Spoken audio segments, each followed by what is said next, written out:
எல்லாரும் நல்ல எண்ணத்தோட தவறு செய்யக்கூடாது அப்படின்ற எண்ணத்தோட ரொம்ப குறைச்சலா தான் இருப்பாங்க. எல்லாருக்கும் என்ன மனசுல வரும்னா அதுதான் ஒரு வழி இருக்கே. எந்த வழி? பால் அபிஷேகம் பண்ணா கேட்டதெல்லாம் கிடைச்சிடும்னு. அது ஒன்னே அவங்கள தவறு செய்ய வழிவகுத்துரும்.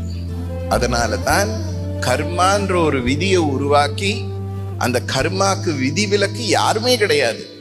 ரிஷிகளும் கிடையாது, முனிவர்களும் கிடையாது, தேவர்களும் கிடையாது.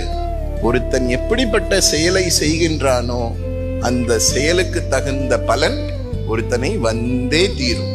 அதனால்தான் நான் தவறு செய்யக்கூடாதுன்ற எண்ணம் கொஞ்சனா மனசுல இருக்கு.